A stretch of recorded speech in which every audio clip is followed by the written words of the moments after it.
Mein Name ist Alfredo Heberli. Ich bin Designer und führe ein internationales Designbüro seit 30 Jahren. Hier in Zürich, im Seefeldquartier. Ich beschäftige mich vor allem mit Industriedesign. Das kleinste ist Schmuck, eine Uhr. Das grösste ist 25 Hours in Zürich.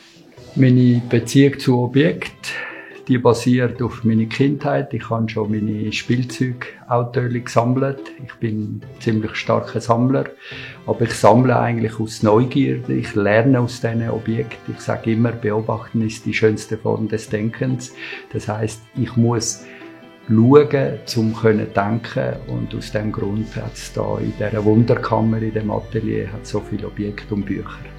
Es gibt keinen Tag, ohne dass ich zeichne. Ich muss sagen, wenn ich am Zeichnen bin, Ideen suche, dann kommt es extrem vor, dass ich im Flow wirklich Zeit vergesse. Und ich brauche das Zeichnen, aber einfach mehr, auch nicht denkende Zeichnung, sondern wirklich aus dem Gefühl heraus eigentlich etwas entwickeln.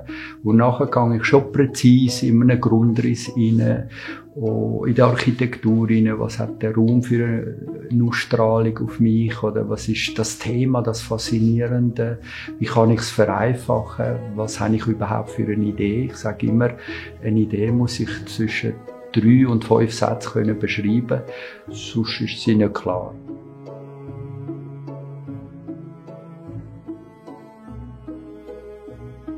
Ich bin auf dem Weg zu Alfarano und besuche dort den Reto.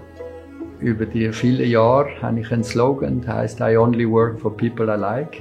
Und natürlich die Freundschaft mit dem Reto ist naheliegend. Wir haben beide eine Liebe zu Textilien, zu Mode, zu Auto, Kunst. Es verbindet uns sehr viel. Am meisten hat mich aber überrascht, dass der Reto den mutigsten Entwurf gewählt hat von diesen 3 Vorschlägen, die ich unterbreitet habe. Und das ist heute der Alfarano Store, ist 10 Jahre alt und immer noch Avantgarde und sehr mutig. Und das Studio genau so. Und das ist natürlich für mich als Designer das Schönste, was einem passieren kann. Das Vertrauen von einem Kunden, der gleichzeitig auch Freund ist.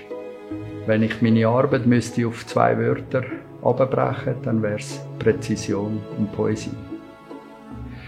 Präzision kann eine Form sein. Präzision kann eben aber auch die Laufmeter Kleider sein oder Quantität an Quadratmeter Fläche, Auslegefläche. Poesie ist ein Moment von Farbe oder von vielleicht der Eingriff mit der Wand, den ich dann wie nicht erklären kann, weil es betont den sakralen Raum vom Alfarano Studio noch mehr mit den kleinen Lichtfenstern, die aber sehr schönes Lichtspiel am Boden werfen.